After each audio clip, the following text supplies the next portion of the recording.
प्रामाणिक समाधान। गुरुवर नमोस्तु। हम दिन भर में जो गलतियाँ करते हैं उनके लिए सोने से पूर्व हम प्रभु से क्षमा मांगते हैं, किंतु वह गलतियाँ हम प्रतिदिन करते हैं। हम इन गलतियों से कैसे बचें? देखिए, दो चीज़ें हैं, एक है प्रतिक्रमण, एक है प्रत्याख्यान। हम लोग प्रतिक्रमण तो कर लेते हैं, प्रत्याख्यान के प्रति जागरूक नहीं होते। अतीत की गलतियों को साफ करना प्रतिक्रमण है।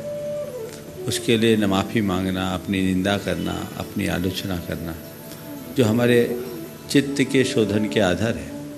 लेकिन भावी जीवन को उज्ज्वल बनाने के लिए कुछ प्रतिज्ञाएं भी करनी चाहिए, उसका नाम है प्रत्याख्यान। तो हम वही स्थूल गलतियों की पुनरावृत्ति बार बार ना करें। कुछ चीज़ें ऐसी होती है जो प्रवृत्ति में स्वाभाविक रूप से होती है, वो छोटी मोटी गलतियां हैं जिनको हम हे बुद्धि से करते हुए अपनी निंदा ग्रह कर ले तो बंधन की प्रगाढ़ता अल्प हो जाती है। लेकिन बड़ी गलतियों को दोहराना कतई उचित नहीं है। एक तो गलतियां होनी नहीं चाहिए, होते ही उसका एहसास करते ही हमें उसका प्रतिक्रमण और बड़ी गलती होने पर प्रायश्चित भी करना चाहिए। साथ साथ प्रतिज्ञा, प्रत्याख्यान कि मैं अब इनकी पुनरावृत्ति नहीं करूँगा, तभी जीवन का सुधार होगा। नहीं तो इससे रोज़ गलतियाँ करना, रोज़ प्रतिक्रमण करना या आलोचना पाठ पढ़ लेना, तो वही हाल होगा जो तस्मिच्छामि दुक्खड़म की कहानी में होता। उससे बचें। गुरुवर नमोस्तु। क्या आत्मघात के समान अकाल मृत्यु के लिए भी 6 माह का सूतक होता है? हमारे यहाँ अकाल मृत्यु और आत्मघात ये दोनों अलग अलग है। किसी की हत्या हो तो 6 माह का सूतक नहीं होता। किसी ने आत्मघात किया हो तो 6 महीने का सूतक होता है। अगर अचानक किसी की कोई हत्या कर दे तो उसमें परिवार को 6 माह का सूतक विधान करना उचित नहीं है। एक भाई ने सवाल किया है, मैं कहूँगा कि ऐसे में किसी के पूजा अर्चा में आप व्यवधान न डालें, ये अंतराय है। आत्मघात से 6 महीने का सूतक होता है, अकाल मरण से नहीं। फिर तो कोई एक्सीडेंट में मर गया तो 6 महीने का सूतक मानना पड़ेगा, ये उचित नहीं है। इसलिए ऐसी बातें नहीं करना चाहिए। गुरुवर नमोस्तु। पारिवारिक जीवन में यदि कोई हमसे धोखा करे तो क्या करना चाहिए, तथा व्यापार में यदि हमसे कोई धोखा करे तो हमारे उसके प्रति कैसे भाव होने चाहिए? देखिए, पारिवारिक जीवन में यदि कोई धोखा करता है तो इसे बड़े गंभीर और संवेदनशील तरीके से सलटाना चाहिए। धोखा दिया ये एक गलत कृत्य है, लेकिन वो परिवार का सदस्य है, ये हमें ध्यान देखना है। तो हमें ऐसे समय में उनको ठीक तरीके से समझाने की कोशिश करनी चाहिए, सुधारने की कोशिश करनी चाहिए और कुछ ऐसी व्यवस्था बनानी चाहिए जिससे दोबारा उसकी पुनरावृत्ति न हो। पारिवारिक सदस्य के प्रति सीधे सीधे द्वेषपूर्ण दुर्भाव नहीं रखना चाहिए। अंतिम क्षणों तक हमारी कोशिश होनी चाहिए कि हम उसे यथासंभव सुधार लें। रहा व्यापारिक क्षेत्र में यदि कोई धोखा दे तो व्यापार में धोखा एक बहुत बड़ा धोखा होता है। उसके लिए भी हमें चाहिए कि उस व्यक्ति को हम ठीक तरीके से समझाएं, बुझाएं और सबसे पहले अपना सिस्टम ठीक करें ताकि दोबारा धोखा ना हो। आपको धोखा हुआ कैसे? कहीं न कहीं आपने चीज़ों को नज़रअंदाज किया, आपकी इग्नोरेंस रही, इसलिए आपके सिस्टम में कोई कमी रही, इसलिए सामने वाले ने उसका नाजायज़ फ़ायदा उठाया और आपको धोखा दिया। तो सबसे पहले अपने सिस्टम को ठीक करें और सामने वाले को बुला कर के पहले समझाने की कोशिश करें।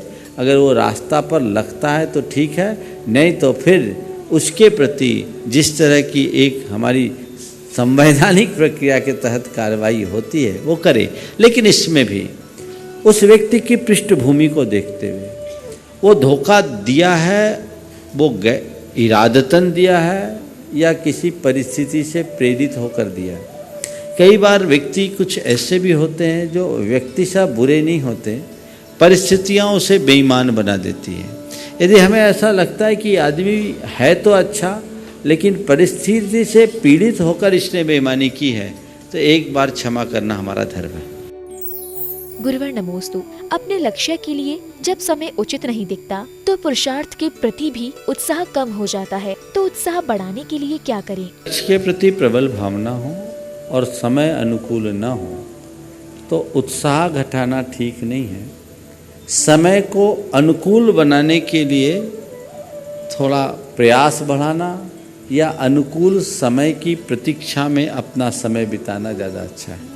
उत्साह को घटाइए मत।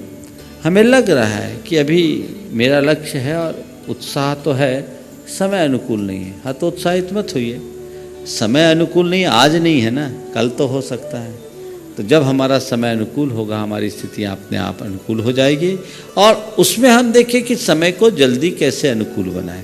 दोहरा प्रयास करें, परिणाम जल्दी निकलेगा। गुरुवर नमोस्तु। धर्ममय जीवन होने पर भी वृद्धावस्था में कुछ लोगों की बुद्धि क्षीण हो जाती है, तो उनकी समाधि हेतु क्या करें? देखिए, आखिरी समय में मति भ्रमात्मक स्थितियाँ हो जाती हैं, लेकिन उसको देखकर घबराना भी नहीं चाहिए और हताश भी नहीं होना चाहिए, बल्कि प्रयास करना चाहिए, उनके अनुकूल वातावरण बनाने की पूरी कोशिश करनी चाहिए। कई ऐसे प्रकरण मैंने देखे हैं कि ऐसे लोग जिनकी बुद्धि एकदम उल्टी हो गई, लेकिन आखिरी में उनकी चेतना जगती है और बिल्कुल सही हो जाते हैं। तो उनके लिए अच्छी भावना भाइये।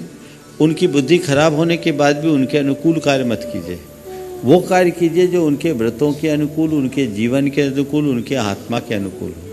ये मान करके चलिए कि वृद्धावस्था में बालपन जैसी बातें आ जाती है। मति भ्रम एक बहुत बड़ी कमजोरी होती है। उनको खुद होश नहीं रहता है कि मैं क्या कर रहा हूँ, मैं क्या नहीं कर रहा हूँ। एक सज्जन जिनने कभी जीवन में रात में पानी भी नहीं पिया, व्रती जैसा जीवन था, लेकिन अपने जीवन के आखिरी दिनों में रात में कहते मुझे रसगुल्ला खाना है। अपने बच्चों से कहते रसगुल्ला खाना, कभी कहे मुझे पान खिलाने ले चलो। अब ये बोले तो अब देखिए इसमें दो तरह की प्रतिक्रिया होती है। ज़्यादा मुँही है तो कहे चलो पापा पान खिला दें, रसगुल्ला खिला दें, और थोड़ा ज्ञानी हो तो उनके लिए डांट डपट दें। उनके बच्चों ने बहुत अच्छा काम किया। उनको कहा नहीं, आपका तो रसगुल्ला का त्याग है, अभी रसगुल्ला कैसे खाओगे, रात का समय है, पान आप कैसे खाओगे। उनको उनके बेटे उस समय बेटे बनकर नहीं, एक प्रकार के गार्जियन बनकर के समझाते थे और अकेले में प्रेम से डांट भी लगा देते थे। धीरे धीरे मन स्थिर हो जाता था। लेकिन उनने आखिरी की बात कही, मंदिर से पूजन करके आए और पूजन करके आने के बाद घर में बैठे और नमोकार जपते जपते प्राण छूटे। ये स्थिति है। तो कभी हताश मत होइए, और ऐसी बुद्धि उल्टी हो रही है तो उसको सीधा करने का प्रयास कीजिए। पलटते देर नहीं लगती, पुण्य जग जाता है, जीवन बदल जाता है। गुरुवर नमोस्तु। मित्र, किताब, रास्ता व सोच यदि सही मिले तो जिंदगी सफल हो जाती है। इन्हें कैसे प्राप्त करें? दोस्त चुनना हमारे हाथ में है, किताब चुनना हमारे हाथ में है, रास्ता पकड़ना भी हमारे हाथ में है, और सोच को बनाना और बदलना भी हमारे हाथ में है। हम तय करें अपने लक्ष्य को। मेरा लक्ष्य क्या है? जिस लक्ष्य को मुझे प्राप्त करना है उस लक्ष्य को सामने रखते हुए उसके अनुकूल सामग्री हम चुनें। अच्छा दोस्त हम खोजें। आज लोक में अच्छा दोस्त किसको माना जाता है? वही जो तुम्हारे मन माफिक काम करे। मैं कहता हूँ अच्छे दोस्त की पहचान ये नहीं जो तुम्हारे मन माफिक काम करे। अच्छा दोस्त वो है जो तुम्हें अहित से हटाकर हित में लगा दे। वो मित्र नहीं, वो कल्याण मित्र है जो तुम्हें बुराइयों से मुक्त करा दे। अच्छी किताब वो है जो तुम्हारे चित्त को स्पंदित कर दे, जीवन को रूपांतरित कर दे, जीने की राह दिखा दे। और सही रास्ता वो है जिससे आत्मा की उन्नति हो सके। और इन तीनों को अपनाओगे ना तो सोच अपने आप बदल जाएगी। जिसका दोस्त अच्छा है, जिसके पास अच्छी किताबें हैं, मैं तो कहता किताबों को ही अपना मित्र बना लेना चाहिए। और जो अच्छे रास्ते पर चलेगा सोच भी बदलेगी, और जब ये चारों चीज़ें हो गई तो जीवन निश्चयतः निखर जाएगा। गुरुवर नमोस्तु। हम सदैव दूसरों को खुश रखने का प्रयास करते हैं, किंतु स्वयं खुश रहने के लिए क्या करें? बहुत अच्छा सवाल है। हमें खुश रहना चाहिए, हमें खुद को खुश रखना चाहिए, लेकिन लोग दूसरों को ही खुश रखने की कोशिश करता है। ध्यान रखो, जो खुद को खुश रखता है वो खुश मिजाज कहलाता है, और जो दूसरों को खुश रखने की कोशिश करता है वो खुशामदी होता है। संत कहते हैं खुश मिजाज बनो, खुशामदी नहीं। हमारा लक्ष्य क्या है? हमको खुद को खुश रखना है। और एक बात ध्यान में रखने की है, जब तक हम खुद खुश नहीं रहेंगे औरों को भी खुशियाँ नहीं बांट सकेंगे। जब मेरे भीतर खुशियाँ नहीं तो बाहर खुशियाँ जाएगी कैसे? तो खुश रह कर के ही खुश बांटा जा सकता है। और आपने पूछा हम सदाबहार खुश कैसे रहें। बहुत सारी बातें, 4 बातें संक्षेप में बता देता हूँ कि हमें सदाबहार खुश रहने के लिए क्या करना है। सबसे पहली बात, वर्तमान में जीना सीखो। दूसरी बात, प्राप्त को पर्याप्त मानो। तीसरी बात, प्रतिक्रियाएं कम करो, प्रतिक्रियाओं से प्रभावित न हो। और चौथी बात, संयोगों को सहज भाव से स्वीकार करो। अच्छा हो तो, बुरा हो तो, लाभ हो तो और हानि हो तो जिंदगी में कभी खिन्न होने की नौबत नहीं आएगी। गुरुवर नमोस्तु। मानसिक प्रदूषण दूर करने का क्या उपाय है? प्राकृतिक प्रदूषण, पर्यावरण को ठीक करा जा सकता है पेड़ लगाकर, और भीतर का पर्यावरण भी शुद्ध हो सकता है पेड़ लगाकर। पेड़ लगाने से ही पर्यावरण शुद्ध होगा। बाहर के पेड़ लगाने से बाहर का पर्यावरण सुधरेगा, और भीतर सद्भावों का वृक्षारोपण कर लो तो भीतर का पर्यावरण सुधर जाएगा, जो धर्म और आध्यात्मिक चेतना के बल पर ही संभव। गुरुवर नमोस्तु। पंथवादी व्यक्ति सत्य जानने के बाद भी आग्रह मुक्त नहीं हो पाता, उसे आग्रह मुक्त करने के लिए क्या करे? देखिए, आग्रह मुक्त करने के लिए पहले उसके मन का भय और लोभ दूर करना होगा, तत्व की सही समझ दिखानी होगी। जब तक मनुष्य तत्व की सही समझ विकसित नहीं करता तब तक वो पक्षपाती बना रहता है, और उसका ये पक्षपात उसे संसार में रुलाता है। तो हम धर्म के मर्म को जगाएं, तत्व की वास्तविकता का बोध कराएं, तो फिर किसी प्रकार का व्यामोह टिकता है। गुरुवर नमोस्तु। हम अपनी अशुद्धियों को कैसे निकालें जिससे जीवन शुद्ध बन जाए? आपने पूछा अशुद्धि को कैसे निकालें कि जीवन शुद्ध बन जाए।